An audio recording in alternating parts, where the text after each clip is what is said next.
Hello children, welcome to my channel. Today we are going to start chapter number 8, that is data handling. So first question is, here is direction is given that this graph is given for question number 1 to 3. इसका मतलब कि ये जो graph दिया हुआ है हमें इसको यूज़ करके हमें क्वेश्चन 1, 2 एंड 3 के आंसर्स देने हैं. Okay, so let's see the question. The given bar graph shows the favorite cricket players of the students of class 5th. Study the bar graph carefully and answer the following questions. ये जो graph है इसमें हमें information दी है कि class 5th के बच्चे कौन से क्रिकेट प्लेयर्स को कितना पसंद करते हैं. ओके, तो इस ग्राफ के अकॉर्डिंग जो भी हमें डेटा दिया हुआ है हम पहले उसके नंबर्स यहाँ लिख लेते हैं जिससे हमें क्वेश्चंस को सॉल्व करने में इजी हो. ये प्लेयर्स के नाम हैं और यहाँ स्टूडेंट्स के नंबर हैं जो कि उन्हें पसंद करते हैं. So Virat Kohli 20, KL Rahul 10, R Jadeja 25, Rohit Sharma 15 and Shikhar Dhawan 20. Okay, अब हम देखते हैं questions. Which 2 players are equally like by the students. कौन से 2 प्लेयर्स बराबर नंबर के स्टूडेंट्स पसंद करते हैं. सो अगर हम नंबर्स को देखें 20 एंड 20 यानी विराट कोहली और Shikhar Dhawan. So option A is the answer. Question 2, how many students like Virat Kohli and Rohit Sharma together. कितने बच्चे विराट कोहली और रोहित शर्मा को पसंद करते हैं. यानी जितने भी बच्चे विराट कोहली और रोहित शर्मा को पसंद करते हैं उस नंबर को हम ऐड कर देंगे. सो उसके लिए विराट कोहली को पसंद करते हैं 20 एंड रोहित शर्मा को पसंद करते हैं 15 is equal to 35. So option B is the answer. Question C, how many more students like Shikhar Dhawan than KL Rahul. कितने बच्चे ऐसे हैं कितने बच्चे जो हैं KL राहुल से ज़्यादा शिखर धवन को पसंद करते हैं. तो KL राहुल को पसंद करते हैं 10 बच्चे एंड शिखर धवन को पसंद करते हैं 20 बच्चे. 20 minus 10 is equal to 10. So the answer is option C. Now direction for question 4 to 6. ये जो यहाँ पर हमें पिक्टोग्राफ दिया है इसके बेसिस पे हमें क्वेश्चन 4 से लेके 6 तक सॉल्व करना है. Okay, the given pictograph shows the number of students of class 5th participated in different games at annual Diwali mela. यहाँ जो पिक्टोग्राफ है वो शो कर रहा है कि कितने बच्चों ने अलग अलग जो गेम्स हैं उसमें पार्टिसिपेट किया है. Ring the bottle, dart board, knock the stuff toy, ring the prize, estimating weight. एक हमें यहाँ की दिया हुआ है. Each ball stands for 17 students. जो भी एक बॉल है वो एक बॉल 17 स्टूडेंट्स को रिप्रेजेंट कर रही है. ठीक है, तो सबसे पहले हम जो है इन बॉल्स को काउंट करके इनका नंबर लिख लेंगे कि कितने बच्चे होंगे. 1 2 3 4 5. 5 17 ज़ा 85. 1 2 3 4 5 6 7 8. 17 8 जा 136. 1 2 3 51. 1 2 3 4 5 6 7 8 9. 17 9 जा 153 एंड 1 2 3 अगेन 51. ठीक है, अगर हम इस तरह से नंबर्स को पहले ही काउंट करके लिख लेंगे तो हमें आगे क्वेश्चंस करना इजी रहेगा. ठीक है, अब देखते हैं इस पे क्वेश्चंस जो हैं. Question number 4, how many students took part in the game of ring the bottle. कितने स्टूडेंट्स ने रिंग द बॉटल गेम में पार्ट लिया है. सो हमने अभी कैलकुलेट कर लिया है 85. So option C is the answer. How many students participated in the dart board. Dart board में कितने स्टूडेंट्स ने पार्टिसिपेट किया है. 17 into 8 is equal to 136. So option D is the answer. Question number 6, how many more students participated in Ring the Prize Dan in estimating weight and knock the stuffed toy together. कितने students ने ring the prize में ज़्यादा participate किया है estimating wait और knock the stuff toy together से? तो क्या करेंगे, जो इसका नंबर है रिंग द प्राइस, इसमें से हम माइनस कर देंगे एस्टिमेटिंग वेट और knock the stuff toy together के नंबर को। सो रिंग द प्राइस के लिए हमारे पास है कितने स्टूडेंट्स हैं, 153। इसमें से हम माइनस करेंगे एस्टिमेटिंग वेट जो कि है 51 and knock the stuff toy जो है 51। इनको पूरा कैलकुलेट करके हमारे पास आंसर आएगा 51। सो option A is the answer. Now जो लाइन ग्राफ दिया है इसको यूज़ करके हमें क्वेश्चन 7 और 8 का आंसर देना है। The line graph given below shows the number of cars Jatin sold over the past 5 weeks. इस नंबर ग्राफ में हमें शो किया है कि जतिन ने 5 वीक्स में कितनी कार सोल्ड की हैं। ओके, सो फर्स्ट वीक में उसने सोल्ड की हैं 2, सेकेंड वीक में उसने सोल्ड की हैं 4, थर्ड वीक में उसने सोल्ड की हैं 3, फोर्थ वीक में 6 एंड फिफ्थ वीक में 9। ओके, तो ये हमारे पास नंबर हो गए कि उसने किस वीक में कितनी कार सोल्ड की हैं। अब हम क्वेश्चन 7 और 8 देखते हैं। How many more cars did he sell in the last 2 weeks than in the first 3 weeks. Last के 2 वीक में उसने कितनी ज़्यादा कार सोल्ड की है फर्स्ट 3 वीक से? तो 6 + 9 15 minus 2 + 4 6, 6 + 3 9 is equal to 6. So option D is the answer. If Jatin got 20,000 for every car sold, then what is the total amount he made over the past 5 weeks? अगर जतिन को एक car के लिए 20,000 rupees मिलते हैं तो पिछले 5 weeks में उसने कितना अमाउंट कलेक्ट किया है? तो क्या करेंगे, इसके लिए जो 5 वीक्स की कार्स का नंबर है उसको ऐड करेंगे और उसको 20,000 से मल्टीप्लाई कर देंगे। तो अगर हम सारी कार्ड्स के नंबर को ऐड करते हैं तो हमें मिलता है 24 मल्टीप्लाइड बाय 20,000। 24 2 ज़ा 48 and 4,80,000। So option C is the answer. Now next paragraph pictograph is there. इसके लिए हमें 9 to 11 क्वेश्चन के लिए इसको यूज़ करना है। सबसे पहले देखते हैं पिक्टोग्राफ में क्या इन्फॉर्मेशन दी है। The given pictograph shows the hobby classes chosen bye students of class 5। ये पिक्टोग्राफ शो कर रहा है जो क्लास 5 के स्टूडेंट्स हैं उन लोगों ने कौन सी हॉबी क्लासेस चूज़ की हैं। यहाँ हमें की दी हुई है 1 फेस स्टैंड्स फॉर 4 स्टूडेंट्स। तो पहले हम इनका नंबर लिख लेते हैं 1 2 3 4 5 5 4 जा 20 1 2 3 4 4 4 जा 16 1 2 4 2 जा 8 1 2 3 4 5 5 4 जा 20 एंड 1 2 3 3 4 जा 12। नाउ अब हम देखते हैं answer.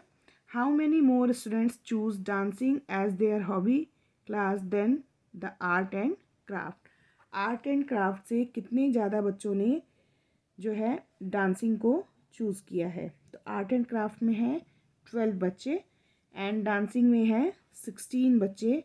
16 - 12 is equal to 4। So option B is the answer. Question number 10, which hobby class students choose the least. कौन सी हॉबी क्लास सबसे कम बच्चों ने चूज़ की है? पिक्टोग्राफ से हमें पता चल रहा है painting. So option B is the answer. How many students are there in class 5।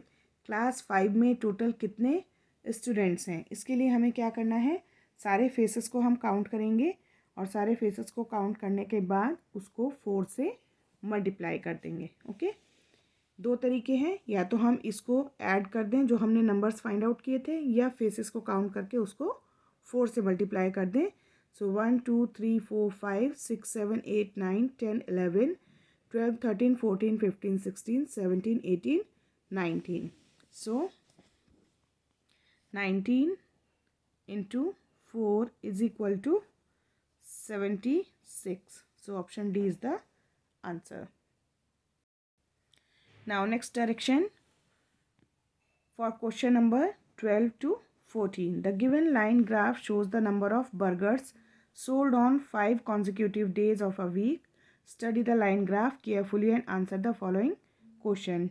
जो ये लाइन ग्राफ है ये शो कर रहा है नंबर ऑफ बर्गर्स जो कि 5 लगातार दिन बेचे गए हैं एक वीक में. ओके, सो मंडे को 50, ट्यूसडे को 40 एंड वेडनेसडे को 30, अगेन थर्सडे को 30 एंड फ्राइडे को 55. ओके,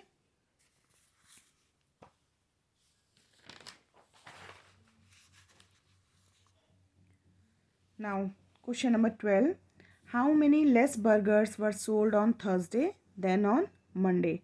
It means थर्सडे को मंडे से कितने कम मंडे को थर्सडे से कितने कम बर्गर सोल्ड हुए हैं. सो थर्सडे को सोल्ड हुए हैं 30 एंड मंडे को सोल्ड हुए हैं 50. How many less burgers were sold on Thursday? कितने कम बर्गर थर्सडे को सोल्ड हुए हैं मंडे से. तो मंडे को 50 एंड थर्सडे को 30 is equal to 20. So option B is the answer. The difference between the greatest number of burgers sold and the least number of burgers sold. सबसे ज़्यादा जो बर्गर सोल्ड हुए हैं और सबसे कम जो बर्गर सोल्ड हुए हैं उनके बीच का क्या डिफरेंस है. तो ग्रेटेस्ट नंबर है 55 एंड लीस्ट नंबर है 30 is equal to 25. So option A is the answer. Question number 14. If a profit of 15 rupees was made on every burger sold, then how much profit was made on Tuesday? अगर एक burger पर 15 rupees का profit होता है तो Tuesday को कितने rupees का प्रॉफिट होगा. तो इसके लिए क्या करेंगे, जो ट्यूसडे को नंबर ऑफ़ बर्गर्स हैं उसको मल्टीप्लाई करेंगे हम ₹15 से. ट्यूसडे को 40 बर्गर्स सोल्ड हुए हैं उसको हम मल्टीप्लाई कर देंगे 15 से, तो आंसर आएगा ₹600. So option C is the answer. Now next direction is for question 15 to 17. The given bar graph shows the number of residents at 6 places.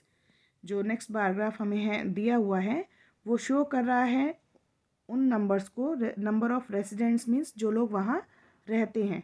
तो 6 प्लेसेस पर रहने वाले लोगों के नंबर को शो कर रहा है. Study the bar graph carefully and answer the following question.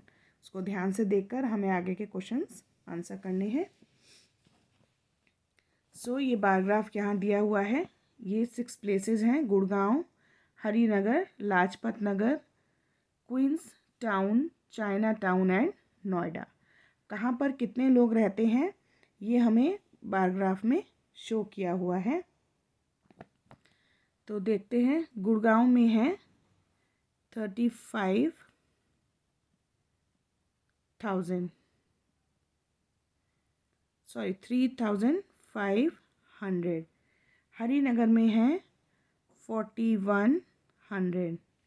Then Lajpat Nagar में है 4,400. क्वींस लेन में है 3,400. चाइना टाउन में है 6,000 एंड नोएडा में भी है 6,000. ठीक. Now there were 4,100 residents residing at. 4,100 लोग कहाँ रहते हैं? हरिनगर में. So option B is the answer. Question number 16. How many more residents were residing at China Town than at Lajpat Nagar. Lajpat Nagar से चाइना टाउन में कितने लोग ज़्यादा रहते हैं? तो चाइना टाउन में रहते हैं 6,000. लाजपत नगर में रहते हैं 4,400. माइनस करेंगे तो आएगा 1,600. So option A is the answer. Question number 17. How many residents were there all together at the 6 places? जो 6 places हमें दी हैं और उनके जो नंबर ऑफ रेसिडेंट्स दिए हैं उनको ऐड करेंगे तो हमें पता चल जाएगा कि 6 places में कुल कितने लोग रहते हैं. तो हमारा आंसर आएगा 27,400. सो option D is the answer. जितने भी नंबर्स हैं ये नंबर जो हम लोगों ने लिखे हैं इनको ऐड करना है इस क्वेश्चन के लिए. ओके.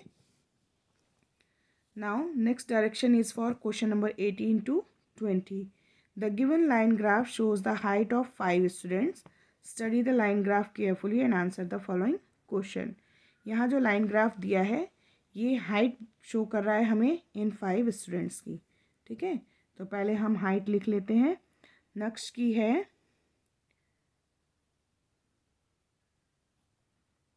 125 सेंटीमीटर. साक्षी की है 150 सेंटीमीटर. कीर्ति की है 125.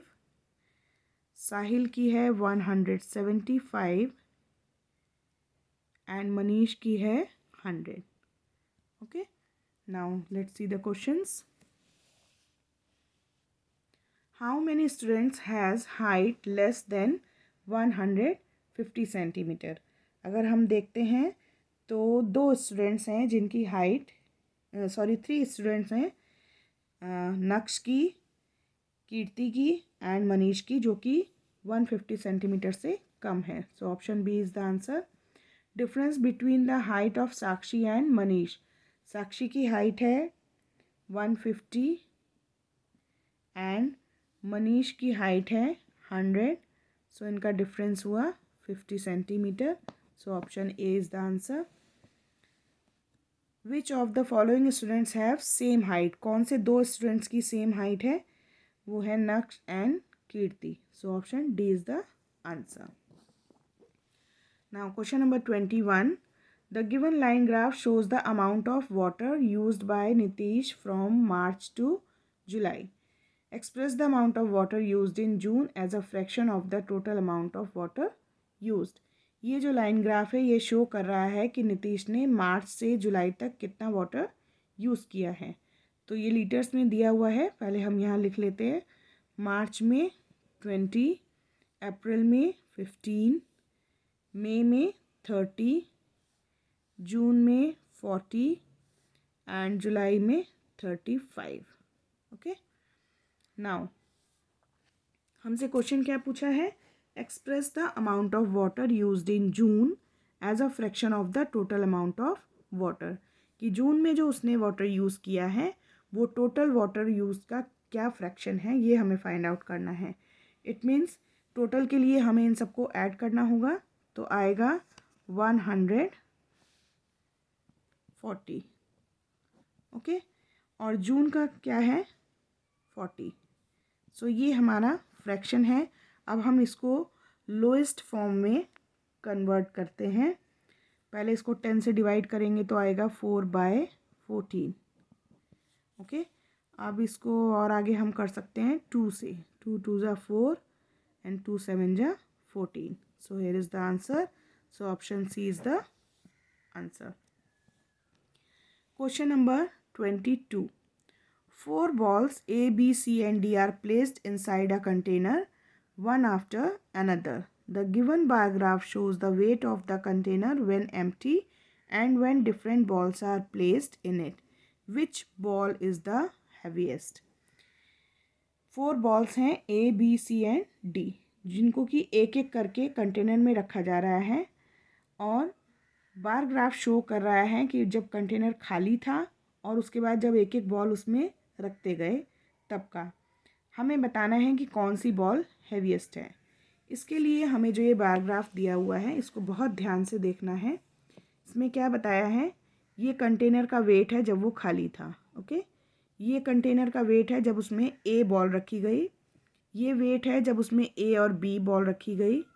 ये वेट है जब उसमें ए, बी और सी रखी गई. और ये है जब उसमें ए, बी, सी, डी चारों बॉल रखी गई. ठीक है. हमें बताना है इस पिक्टोग्राफ को इस बार ग्राफ को देखकर कि कौन सी बॉल सबसे ज़्यादा हैवी थी। तो इसके लिए क्या करना है, ध्यान से देखना है हमें कि कहाँ जो बार ग्राफ है उसमें सबसे ज़्यादा डिफरेंस है। जैसे इसमें और इसमें देखने से ही पता चल रहा है कि कम डिफरेंस है, इसमें और इसमें ज़्यादा है, इसमें और इसमें फिर कम है, इसमें और इसमें ज़्यादा है। लेकिन कंटिन्यूअसली खाली था तब इतना वेट बढ़ा, जैसे ही बी बॉल गई और ज़्यादा बढ़ा, सी बॉल गई तो कम बढ़ा, और डी बॉल गई तो उससे भी ज़्यादा बढ़ा। सो option D is the answer. Question number 23. The given bar graph shows the amount of money Shreya and Meena saved from March to July. ये जो बार ग्राफ है इसमें शो किया है अमाउंट ऑफ मनी, यानी कितना मनी श्रेया और मीना ने सेव किया है मार्च से जुलाई के बीच में। ओके, सो जो ये लाइन वाला ग्राफ है ये मीना का है, और जो ये शेडेड ग्राफ है ये श्रेया का है। तो सबसे पहले हम इन सारे अमाउंट को ऐड करेंगे जो मीना के हैं और श्रेया के हैं। उनको ऐड करने के बाद उनका डिफरेंस निकालेंगे कि उनके जो अमाउंट उन्होंने कलेक्ट सेव किया है टोटल अमाउंट उसमें कितना डिफरेंस है। तो ये है सबसे पहले 60 एंड ये है 40, देन ये है 30 एंड ये है 60, देन 90 and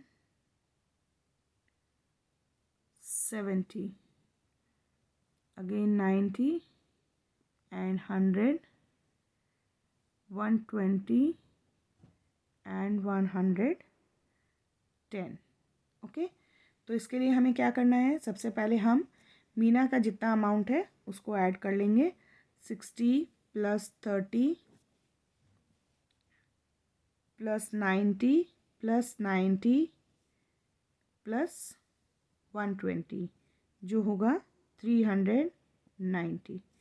अब हम श्रेया का ऐड करेंगे 40 plus 60 plus 70 plus 100 and plus 110 जो कि है 380। ओके, सो दो क्वेश्चन हमसे पूछे हैं कि किसने ज़्यादा सेव किया है और कितना किया है। तो किसने ज़्यादा सेव किया है, मीना ने। सो फर्स्ट आंसर हमारा है मीना, और इनका डिफरेंस कितना आएगा 10 रुपीज़। अब देखते हैं मीना 10 रुपीज़ कौन सा ऑप्शन है हमारा, Shreya 10 Meena 10, so option B is the answer. Now question number 24. The given bar graph shows the number of students in 5 primary classes. Each student donated 19 rupees to the foundation. If the total donation is rupees 1995, then how many students of class 4D donate the money? यहाँ पर 5 classes ने कितना money donate किया है वो लिखा हुआ है, दिया हुआ है, शो किया हुआ है, और हमें बताया है कि हर स्टूडेंट 19 रुपीज़ डोनेट कर रहा है। टोटल डोनेशन रुपीज़ 995 है, तो क्लास 4D ने कितना डोनेट किया है। ठीक, क्योंकि यहाँ क्लास 4D का अमाउंट नहीं लिखा है। इसके लिए क्या करेंगे, पहले तो हम देखेंगे 4A 4B 4C और 4D ने कितना अमाउंट डोनेट किया है, उसको ऐड करेंगे। उसको ऐड करके इस अमाउंट में से माइनस कर देंगे, तो हमें पता चल जाएगा कि 4D ने कितना अमाउंट डोनेट किया है। सो ये है 20, ये है 30, ये है 25 एंड ये है 15। तो इन सबको ऐड करते हैं, 20 plus 30 plus 25 plus 15 is equal to 1710। Okay, total amount कितना कलेक्ट हुआ है 1995। इसमें से ये जो 4 क्लासेस का अमाउंट है उसको माइनस कर देंगे, तो हमारे पास आएगा 285। ओके, तो 285 अमाउंट आया और हर बच्चा 19 रुपीज़ डोनेट कर रहा है, तो 285 को डिवाइड करेंगे 19 से तो आंसर आएगा 15। सो 15 स्टूडेंट्स हैं 4D के जिन्होंने जो है मनी डोनेट किया है। So option A is the answer. Question number 25. The given bar graph shows the amount of money Varun earned in a week by selling fruits in his store. ये bar graph show कर रहा है जो वरुण ने earn किए हैं, कमाए हैं इन अ वीक, एक वीक में, by selling fruits in his store. By selling fruits, फल बेच के जो वरुण ने अर्न किया है उसके लिए बार ग्राफ दिया है। तो एप्पल्स बेचकर उसने 350 रुपीज़, ऑरेंजेस बेचकर 300 rupees, watermelons 200, pineapples 100 and other fruits 300। Okay, so question हमसे पूछा है if he sold 12 oranges for ₹6, अगर उसने 6 रुपीज़ के 12 ऑरेंजेस बेचे हैं, then how many oranges did he sold in the week? तो एक वीक में उसने कितने ऑरेंजेस सोल्ड किए हैं। यहाँ पर हमें अमाउंट दिया है कि उसने कितना अमाउंट अर्न किया है, ठीक है। तो इसके लिए क्या करेंगे, 6 रुपीज़ में उसने 12 ऑरेंजेस बेचे हैं, तो 300 को 6 से डिवाइड करेंगे आएगा 50। ओके, नाउ 6 रुपीज़ में उसने 12 ऑरेंजेस सोल्ड किए हैं, इसलिए 50 into 12 is equal to 600। So option D is the answer. So here we have completed chapter number 8. In our next video, we will continue with chapter number 9, that is logical reasoning. Till then, bye-bye.